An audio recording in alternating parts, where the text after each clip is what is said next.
खुलुमबाय गोजोन फुंबिलिनि गासैबो बड'लेण्ड बुब्लिनि अनसायगिरिफोरखौ बरायग्रोबाय। दिनै 12 जुलाइ सनिबारनि फानजामुथिखौ फरायथिनो लादों आं भाग्यश्री बसुमतारिया।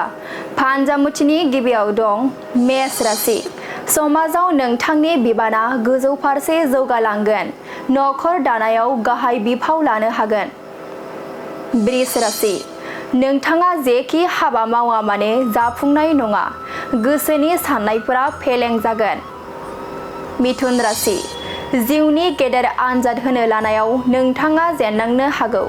गोसोखौ हमथानानै सोलिनांगोन। कर्कट राशि। नोंथाङा गेदेर हाबा मावनानै बयजोंबो सिनायजागोन। समाजाव नोंथांनि माना बांनायनिफ्राय बांलांगोन। सिंह राशि। गोनांथार खामानि मावनो लानायाव नखरनि आंगोफोरनि थुलुंगा मोनगोन। गोसोआव गोहो बोलो फैगोन। कन्या राशि। नोंथाङा इयुननि फारसे सानहरनानै गोबां जिंगायाव गोग्लैगोन। उसुखुथुजोंनो समा बारलांगोन। तुला राशि। लामा हान्थिनायाव नोंथाङा बबेबा जेंनाजों सौदावनो हागौ। सांग्राङै सोलियोब्ला गाहाम। वृश्चिक राशि। गोसोनि साननाय बायदियै खामानिफोरखौ मावफुंनो हागोन। गोसोनि मिजिंआ मोगथां महर मोनगोन।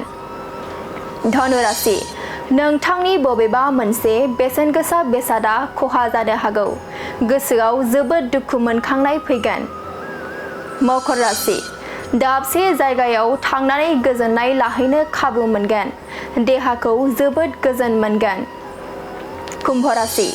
नोंथांनि अहंकारनि जाउनावनो नखरनि धोन खहा जानो हागौ। गावनि अहंकारानो नोंथांखौ फोजोबस्रांनो हागौ। मीन राशि। नोंथाङा मोजां हाबा मावनायनि गोथार फिथाइखौ मोनगोन।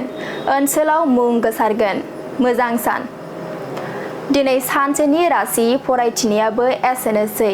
आसा खालामो नोंथांनि दिनैनि साना मोजाङै मोजां थांगोन। बेखौ बड'लेण्ड बुब्लि नखरनिफ्राय मिजिंथिबाय। गोजोन्थों।